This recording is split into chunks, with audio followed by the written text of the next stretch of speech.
Hi, everybody. This is Gaynor Meilke with Accounting Ignited and Charisma Inc. And welcome to Moving the Needle Digital Transformation in the Accounting Channel. And today I'm super excited. We have a special guest. Of course, John is always my special co-host. And then we have Ted McRae from Makers Hub and beyond in the Accounting Channel. So, John, how are you doing today? I'm doing well, Gaynor, and welcome everyone to our podcast. And quite excited to hear about Makers Hub and what Ted has to say about the company and the solution. Yeah. So, Ted, you were telling us a little bit about your, I guess, third gig as a musician, but Yes. first gig and second gig, solution guru in the accounting channel, and then an author too. So, tell us a little bit about that. Yes, ma'am. So, just a little bit of background. I've been in the industry for 30 plus years, and I started out like with companies like ADP, Paychecks, and then from there I went to a company probably everyone's heard of. I'm not sure, called Intuit, uh, and was a recycled employee at Intuit, and you know how that goes for like almost 12 years. Wow. Then I moved to. I figured from Intuit I really liked the working with the accountants in the accounting channel, right? Because at ADP I had dabbled in it a little bit, but really got in there when I worked for Intuit. And so from Intuit, I went to a tiny company called Xero.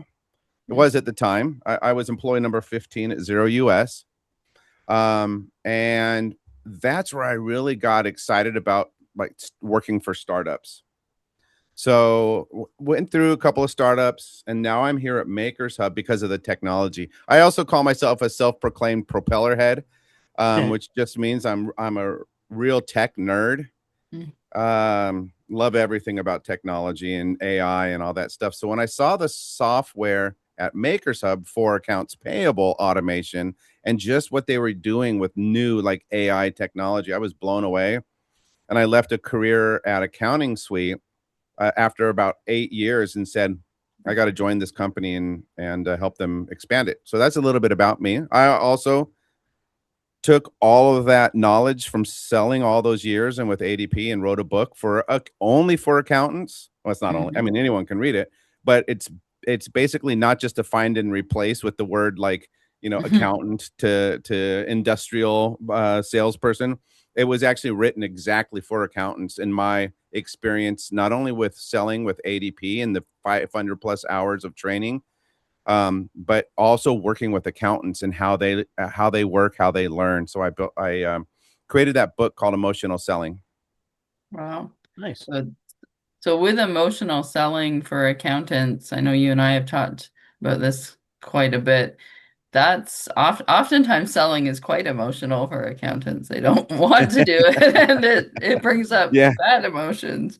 So tell us a little bit about where you see that gap and how It, emotional selling can help. yeah. So I guess emotional selling, if you think about it, is could be both ways. It is emotional for accountants because they emotionally hate it for the most part, right? Because when the word salesperson comes up, the images in their mind are those cheesy people like when you walk into a car dealership and they almost fight over who's going to talk to you. And even if you say, hey, I'm just looking, they follow you around the lot and talk to you about like they try to build this rapport with you. And you're just like, you know what? I told you I didn't want to talk with you. I just want to look.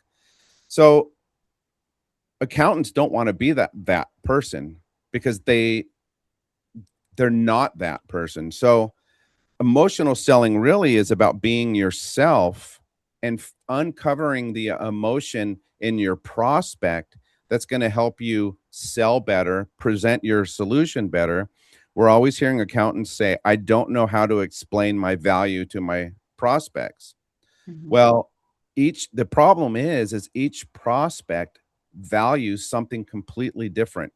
So they don't give a you know what about your value, like what you're trying to explain your value is. What they really care about is what their issue is and how your product can solve it. And that's what your value is. So I wrote the whole book around that emotional, how to get deep down into that emotion with their prospects. Mm-hmm. Yeah, when you kind of flip the coin back to technology, if accountants also think about when they're looking at solutions, it's like they're trying to solve a problem, right? So it's the same sort of thing. And I'm sure from your experience, Ted, selling and promoting software, where do you see there's crossover there between what solution providers are trying to do with accountants and what accountants can do with their clients? If you think about like the solution providers, they are always trying to explain their value as well, right? Mm-hmm. So even like with Makers Hub, oh, we can scan thousands of data points and all of this stuff that we can do and train it. But if I'm talking to somebody who doesn't need line item stuff out of their invoice, then I'm selling them the wrong value. That might be great for a manufacturing company, but I first need to find out from the accountant, the accounting professional, what their type of clients they have. What do they need? Or if they have small, tiny little clients, are they trying to go up market? Until you know that and what the accountant or even the client is trying to achieve, you're never going to be able to sell your product the way that you should be selling it. So Early in my career, I sold financial and ERP solutions, like not NetSuite, but that kind of a solution. yeah, And I always used to joke that the best sales demo, was when we never left the menu, like the home screen, right? yeah, It's just really about being an active listener. And, it's funny now in my role as educator of CPAs, a lot of times I get like an email from a software provider, but it's a salesperson, right? And so they want to talk to me about how I serve clients. And so I write back to them and say, I don't serve clients, but I do advise CPAs on technology. So I'd love to have a call with you to talk about your product. They never call. They never respond yeah. because they see I'm not an active customer, so to speak. But it just, so I always get a kick out of that because, gosh, I could be a valuable resource for them in Hey, that it's regard. so short-minded, right, John? It's Yeah. like you could maybe get them, one person could get them 20 leads Yeah. based on what it is. Yeah. I always use the analogy of like a guy driving up to a, let's just say, used car lot in his Porsche 911, and jumps in, and the salesperson just starts showing him all the new sports cars that they have on the lot, and doesn't ask him why he's there. He just assumes. So the guy goes across the street, buys a minivan because his wife's making him sell his Porsche because they just had twins, and nobody can. So if you just assume, Yeah. then you're gonna lose the sale. But if you start saying, "So why are you turning this in?" and you have that conversation, that's when you Mm-hmm. really have that connection, and then your solution ties to the pain that you're having. Mm-hmm. So going back to Makers Hub a little bit, Yeah. what are the pain points that accountants should be thinking about when it comes to AP that they might not be? Because I mean, there's. Yeah, and it really depends. Like Makers Hub in general, we're good for the more complex type of a client. Mm-hmm. So if you have clients right now that need to track by customer and job, that Mm-hmm. need POs to come in and match correctly and close out correctly. If it's a pain, if you're spending 90% of your time inputting data from the bills that you get, even if you're using an automation already and you still have to make changes, that's where the use case makes sense. And, you know, for the Makers Hub product, it could be like killing a fly with a sledgehammer if it's sold to the wrong person, and that's not what we want to do. We have the type of client that we want, or the CPA that we want, and we don't pretend like we're something for everybody. And it's really for that more complex workflow, the more complex bills, the PO automation, and all that kind of stuff. And I mean, that really aligns with the message that you're trying to deliver in emotional selling too, right? Yeah. I mean, accountants are going to do better if they're not trying to sell cookie cutter solutions to every client and to move up the food chain. Like it's not for every business who could get value from like virtual CFO services, but Yeah, there's plenty of them that can. it's knowing when to say no, right? And like, because a lot of the times the one that doesn't fit in the box, and we found this out at Makers Hub as well, are the ones that take up most of your time. Yep. It's the ones that, give you 90% of your revenue that normally you never hear from.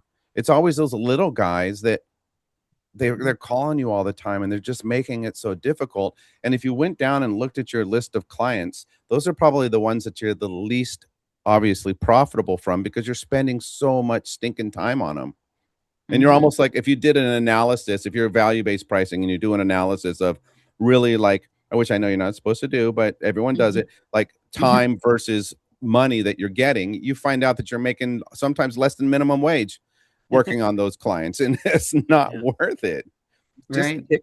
kick them to the curb, or set some standards of like, and boundaries. Hey, this is what you're paying. If you want to pay more, or I'm more than happy to discuss a lot of this stuff. But in a lot of cases that happens, though, Gaynor and John, is because we didn't do a good discovery call in the first place when we first got those clients. Yeah. Sure.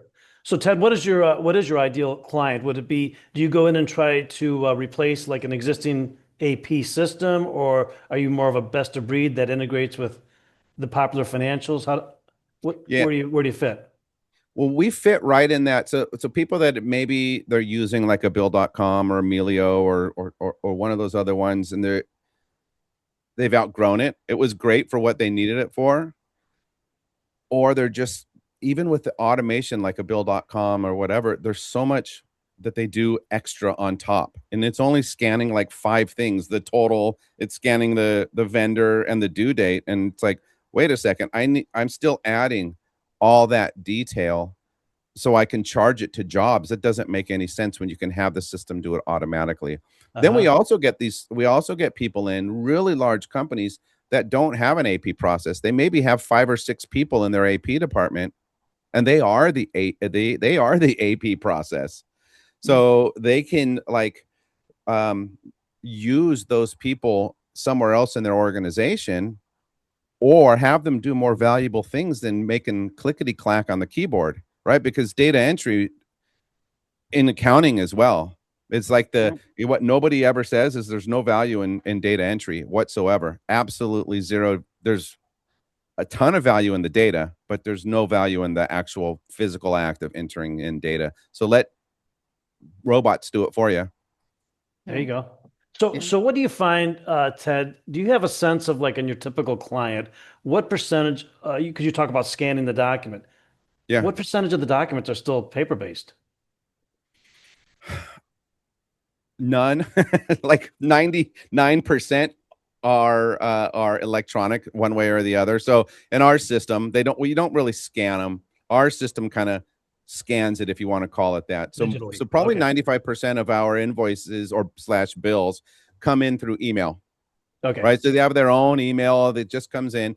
We have a couple of cool ways to get other invoices in. So you can obviously drag and drop. But you could also, let's just say a client emails you personally a bill, or you're on a website and you're looking at it. Well, one of the things that really drives me crazy is having to download it, then go and find the file that I downloaded it, and then upload it somewhere else. So with our system, you can just take a screenshot of it and then just go over to the Makers system and hit Control V and paste it in. Oh, that's nice. So Yeah. that's really cool. When I first saw it, and it was just kind of like one of our programmers said, "Hey, look what I built over the weekend." And it became like one of my favorite features of the product. I'm like, this is so cool. Yeah. Sometimes the simplest features are the best. Yeah. And everyone that sees it, like, it's something that it's one of those features you forget it's there until you're like, oh yeah, I can copy and paste it. That's pretty awesome. Yeah. So I guess to make a short answer even longer, it's all types of clients, but it's the ones that either outgrown what they're using, or they just know there's inefficiency in their current process, and they're not getting the clarity and the oversight that they want for their AP process right now. And do you provide the payment processing piece of it as well then? Yeah. So, and the thing that we focused on, if you think about like a lot of these AP automation companies, the end goal is that payment because they want to wipe out all that money and Yeah. hold on to it for a little bit and then pay it for you. Hmm. But we know that like the pre-accounting, if you want to call it that, the accounts payable process.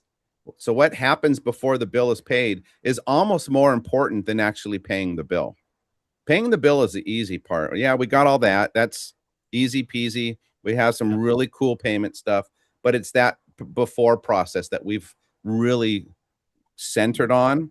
And then, oh yeah, we do payments, we do ACH, we do checks, we do all of that stuff, and it's very robust. But that's not like the crux of the solution.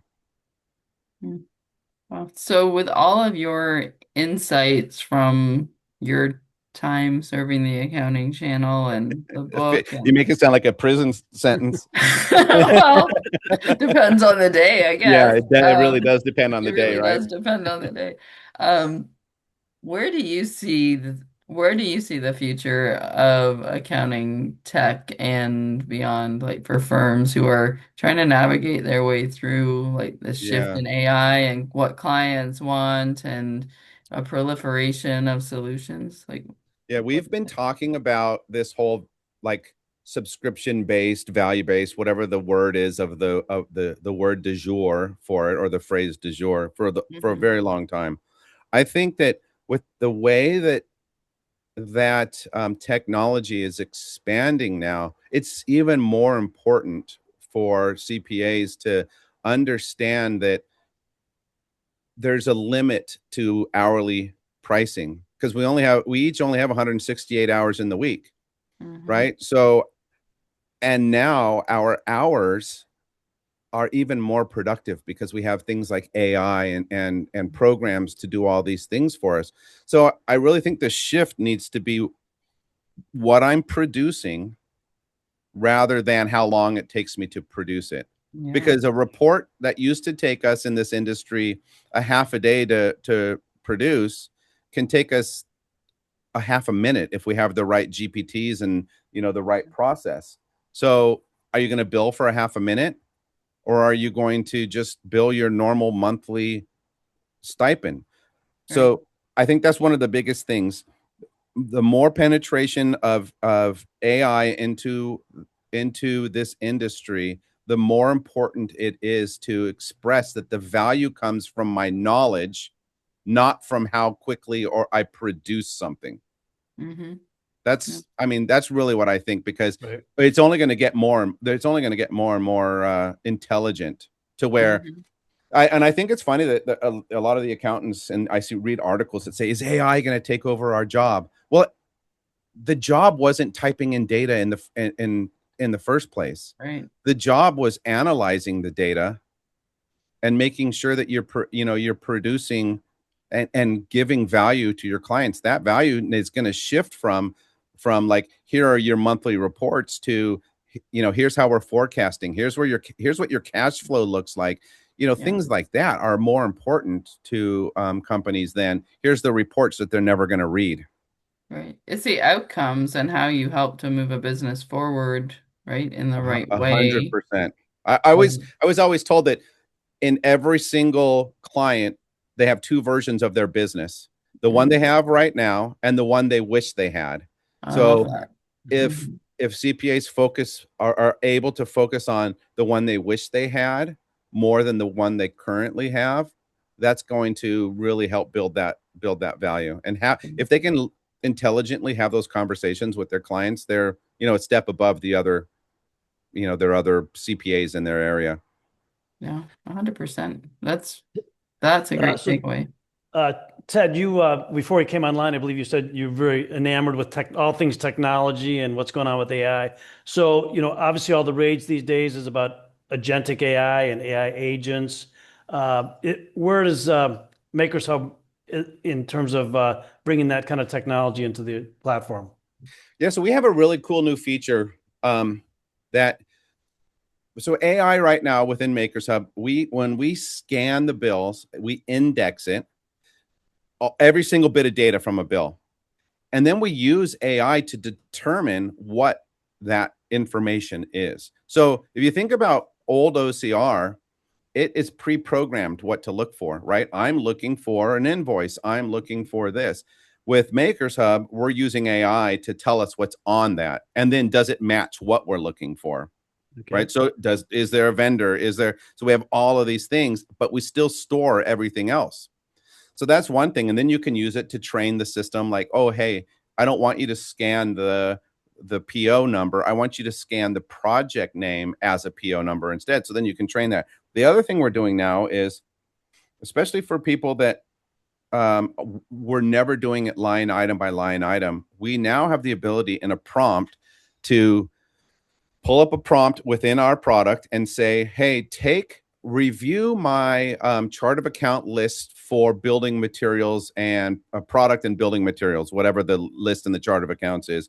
And then take that list and compare it to the line item detail of the bills that are coming in, and then assign the correct accounting code for that information. So you can use AI now to determine a list in, let's just say, QuickBooks Online, and then have it come down, review the line items within Makers Hub, then assign them to the correct chart of account codes within Makers Hub, which already matches up anyway.